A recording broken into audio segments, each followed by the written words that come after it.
तो आज की इस वीडियो में हम डिस्कस करने वाले हैं इलेक्ट्रॉन बिंदु संरचना कैसे निकाला जाता है हाइड्रोजन सल्फाइड का। तो इलेक्ट्रॉन बिंदु संरचना निकालने से पहले आपको पता होना चाहिए, जैसे इसमें ये हाइड्रोजन जो अणु है इसके परमाणु संख्या कितनी है, ठीक है। सल्फर है, इसका परमाणु संख्या कितना है, और इलेक्ट्रॉनिक विन्यास निकालना पता होना चाहिए। अगर नहीं है पता तो हम इस वीडियो में बताएंगे और देखते रहिए। हम स्टार्ट करते हैं और देखते हैं। तो यहाँ पे हम लिख लिए हैं हाइड्रोजन की परमाणु संख्या 1 होता है, और इसका इलेक्ट्रॉनिक विन्यास हम कैसे निकालते हैं। इलेक्ट्रॉनिक विन्यास जैसे पहला कक्षा में हम 2 इलेक्ट्रॉन रखते हैं, ठीक है। लेकिन यहाँ पे हाइड्रोजन के पास कितना परमाणु है, 1 है, तो पहला कक्षा में हम 1 ही इलेक्ट्रॉन रखेंगे, ठीक है। अगर ज़्यादा रहता तो पहला कक्षा में 2 रखते, दूसरी में 8, तीसरा में 18, 32, 64 ऐसे कर करके रखते। उसके बाद देखिए यहाँ पे सल्फ़र है, सल्फ़र की परमाणु संख्या 16 होता है। उसके बाद इसका इलेक्ट्रॉनिक विन्यास कैसे निकालते हैं, पहला कक्षा में हम 2 इलेक्ट्रॉन रखेंगे, उसके बाद दूसरी कक्षा में 8 इलेक्ट्रॉन रखते हैं। उसके बाद देखिए 2, 8, 10 बचा कितना, लास्ट में 6, लास्ट में बचा 6।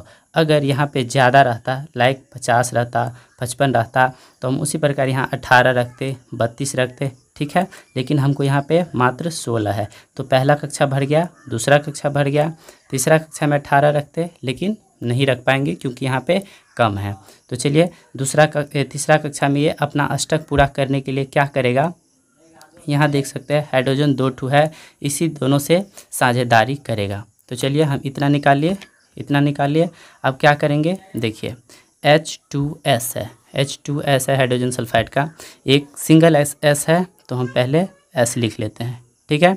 उसके बाद इधर हम H लिख लेते हैं, हाइड्रोजन लिख लेते हैं। उसके बाद देखिए हाइड्रोजन के लास्ट कक्षा में कितना इलेक्ट्रॉन है, 1 इलेक्ट्रॉन है, तो इसके लिए हम क्रॉस दे देते हैं, ठीक है। इधर भी दे देते हैं। उसके बाद देखिए सल्फ़र का लास्ट कक्षा में 6 इलेक्ट्रॉन है, तो यहाँ पे क्रॉस दिए हैं, तो हम इसके बदले डॉट दे देते हैं। तो यहाँ पे हम इधर 1 रख लिए, इधर 2, इधर 2, इधर, अब 6 हो गया। अब ये सल्फ़र क्या करेगा, एक बार इधर से और एक बार इधर से साझा करेगा और अपना अष्टक पूरा कर लेगा, ठीक है। तो हम कर लेते हैं, देखिए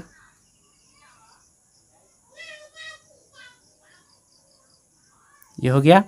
उसके बाद देखिए ये तो अपना अष्टक पूरा कर लिया। अब क्या करेगा, हाइड्रोजन भी 1 इलेक्ट्रॉन साझेदारी करेगा, ये किया तो ये भी करेगा, ठीक है।